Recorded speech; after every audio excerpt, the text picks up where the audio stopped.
anong tingin niyo rin sa handling ni Cheese Escudero so far dito sa proceedings? And before that?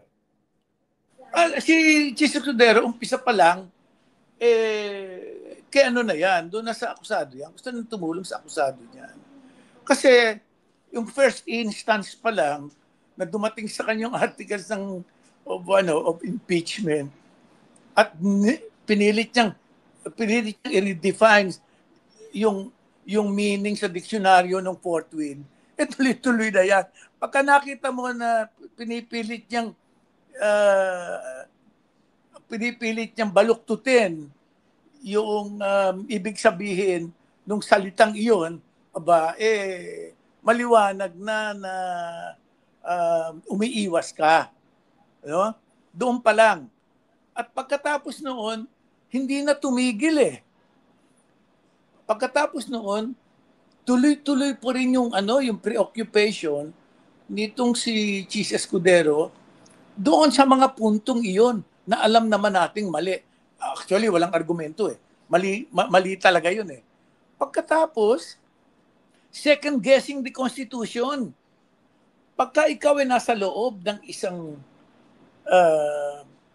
isang grupo na kayo-kayo lang ang nag-uusap, walang iba kayong kinakausap na maaaring makapagpaliwanag sa inyo kung ano yan, wala talagang mangyayari dyan.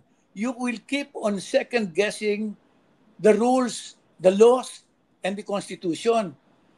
Actually, yun nga si Coco Pimentel, ang linaw ng explanation Hindi nila matanggap Yun ang talagang sinasabi ng batas. At hindi ko malaan kung ba't wala man lang nagkukonsulta sa mga otoridad no? Constitutional authority. Kasi sila hindi naman Paano naman sila magiging authority on the Constitution? Merong mga buhay na framers. Yun ang isa siya pa mismo nagsulat nung applicable section ng Constitution. Pero wala. Si Justice Ascuna. Justice Ascuna. Di ba? Merong dapat nagsabi doon, ito na siyang mismong sumulat noong provision na dapat i-apply dito sa kasong to. Ito ang sabi. Ang linaw na sinabi Pero wala man lang nagsabi doon. Pinipilit na sila mga otoridad, yung kamukha ni Escudero, yung kamukha si Tolentino, nagle-lecture doon dahil ito para daw sa kapakanan ng mga scholars. Pagkatapos si Alan Cayetano, puro lecture, pero magkakasama kayo Ang kalaban lang ninyo dito si Coco Pimentel si Coco, konti lang ang sinasabi.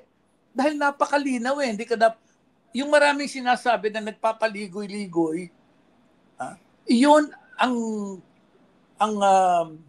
motibo, iligaw tayo pare-pareho. Hindi naman maloloko Christian ang tao dyan maliwanag naman yan Kaya lang talagang pinupuwersa lang talaga yung sa Ingles ang termino ron yung attempt to obfuscate the issue. To muddle the issue. Although in fairness kay Coco Pimentel, talagang maganda yung naging valedictory niya. I mean, the action itself is the valedictory. At lumabas yung pagiging bar top notcher niya dun sa handling niya ng mga legal arguments yan. Unfortunately, hindi nakinig sa kanya yung majority. Hindi talaga makikinig kasi nga wala namang makikinig dun dahil nga conspiracy to dito isa pa yun na makikita mo na ito conspiracy. Dahil itong mas nakakaintindi sa kanila ayaw pakinggan Pinagtutulungan ng ang hindi nakakaintindi, yung nakakaintindi. Yun ang nangyari dito sa Senado Okay. Tingin niyo factor din yung presidente mismo, inulit niya. Bali 2 beses siya binanggit na ayaw niya na impeachment. Tapos yung kanyang pinakahuling pahayag nasa Senado na yan at binanggit naman niya na hindi controversy yung pagtawid noong impeachment trial dun sa susunod na Kongreso. Pero basically, ang position niya ngayon dyan, hands off. Okay? Do you think that was a factor with the way the senators are now handling or quote-unquote mishandling these proceedings? Ang tingin ko kasi, confused din yung presidente no? Alam niya na hindi na dapat pakialaman. Kung gusto man niyang, pero maaaring gusto rin niyang pakialaman.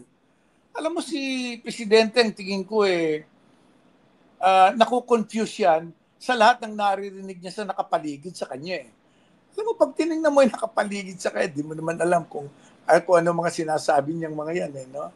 Hindi ba kung ikaw ang presidente at gusto mo malaman kung ano ang dapat gawin at kung ano ang dapat mangyari, tatawag ka nakakaintindi.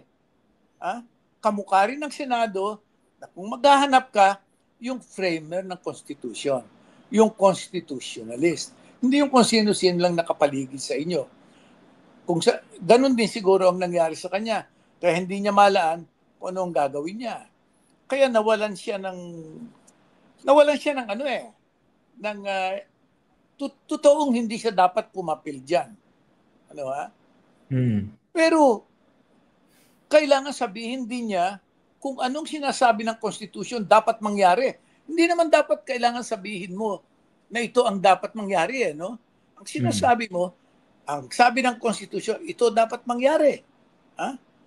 O siguro, papapilin niya yung kanyang constitutional experts, ang sarili niya siguro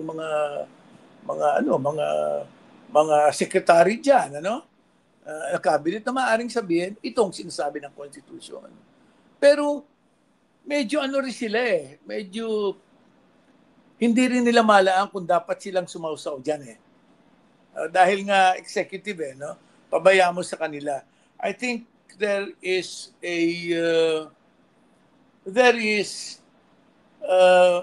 feeling that it would boomerang on them if they showed too much interest in the proceedings. So, kaso nakita kong pagkakaiba rito. Kasi nga, technically on paper, walang pakialam ang executive dito sa impeachment proceedings dahil sa Senado yan. Tapos, of course, yung filing, yung transmittal, manggagaling yan sa House. Pero ang pinagkaiba yata rito, sir, is that si Bongbong Marcos, 2 beses siya sinabi, ayoko ng impeachment. That in itself, pakikialam At nagkaroon ng bala yung mga pro-Duterte. Diba? Tsaka yung mga ibang nagpe-play it safe, diba? Yung mga fence-sitters na yung presidente mo ayaw At the time na sinabi niya yon, he probably was thinking, kasi pilay na itong presidenteng ito no? Nakita mo talaga na hindi alam kung saan ang susuot Hindi alam kung sino ang kakampihan, sino ang lalabanan Merong mga pagkakataon, marami na pinapakita nitong presidente na hindi lang confused siya, kundi niya alam kung anong gagawin. Maaaring may nagsasabi sa kanya na kailangan bayaan nating bukas ang posibilidad na tayo wala na lang impeachment, mag-ayos-ayos na lang, tayo na lang. Kasi maaari itong presidenteng ito natatakot din to allow himself into a tactical relationship with other forces, probably the liberals, probably the progressives. Siguro hindi niya malaan talaga kung anong gagawin. Kasi sinasabi niya, kailangan bukas ang lahat ng options natin. Baka tayo maipit dito. Baka kailangan bukas ang option na pwede pa kaming magkaayos-ayos ulit. Maaaring gano'n. No? Pero hindi ko makita yun Kasi nasabi ko lang, sa isang tao na ang tingin niya wala siyang susuotan, maaaring pumasok sa isip niya yan. Yun ang sinasabi ko. Pero wala na talaga Actually, ang tingin ko rito, ang nabaliwala rito na puder yung presidency. Talaga yun ang nabaliwala. Nawalan talaga siya. How so? Oo. Kasi nga, dahil sa mga hindi niya maalam kung anong dapat gawin, he was seen as weak. Ano ha? Hindi lang yung weakness niya, in-exploit, hindi lang nung kalaban, La Duterte eh. Pati yung mga kakampi na for some reason, nakakakita ng oportunidad, nataluhin na rin siya. Yun na po pwede yung ganun eh. No? Pagka talagang mahina ka na, nagkakaroon ng vacuum yung yung poder eh. So papasok talaga yung iba diyan. Pag tiningnan mo si Chis ang tingin ko kay Chis nakakita ng ng vacuum eh. Ito pa lang at finil niya agad. At ngayon, yun kaya ganyan ang nangyari diyan sa Senado. Isa rin telling yung binanggit ni Senator Amy kahapon, 'di ba? Sabi niya, this is about 2028. Pero nung napakinggan ko 'yon, of course, this is about 2028. Pero kayo mismo, you're protecting Sara Duterte and your political fortunes and future, 'di ba? Yun ang medyo hypocritical eh. Actually, hindi medyo hypocritical dun sa kanyang positioning eh. 'Di ba? Sabihin pare-pare. Actually, to pare-parehong desperado to eh. Yung grupo ng presidente wala talagang ma-feel na pwedeng manalo. Na pwedeng pagkatiwalaan ng grupo. Walang mananalo eh. No? Yun naman kabila, kutakot na talo eh. Yung patriarch nasa The Hague eh. At ang tingin ko wala na mangyayari doon. Nandun na lang yun eh. So pinipilit ngayon nila na pinipilit ni Sara to step up. Pinipilit ni Sara to step up. Pero ang hirap nito, maraming bagahe. At itong mga bagaheng ito, pwedeng lumabas sa impeachment. Kaya inaayos nila with some senators. Kaya ganun ang nangyayari. Ang inaalala ko nito, Christian, there is nothing in the law, I think, that prevents simultaneous trials of one person. One in the Senate, an impeachment trial, and another in a regular court, in this case, a graft court. Di ba? So, ako I raised that issue kasi gusto kong malaan kung bakit hindi kinakasuhan si Sara sa regular court. Kasi si Martires magre-resign muna, magre-retire muna. Maliwanag Duterte boy yan. Liwanag niyan eh. No? Pag tiningnan mo ang lahat ng mga pronouncements at mga mga opinion at desisyon, makikita mo pro yan. After all, ang naglagay dyan niya si Duterte, no? So, maaaring inaantay nila yan. Ito namang kabila, medyo nag-iisip din. Pwede ba nating dali na ito sa graft court pagka nawala si Martires? Hindi ba pag dinala natin ito sa graft court, sasabihin ni Sara, they're ganging up on me? At pag sinabi pag iyon ang linya ni Sara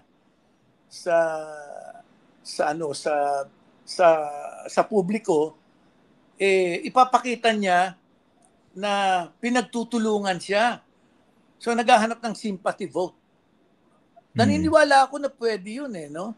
Pero ang kalaban nun, pagka na bumaba ang warrant at kung ang kaso ni Sara plunder, unbailable yan. Kulong yan.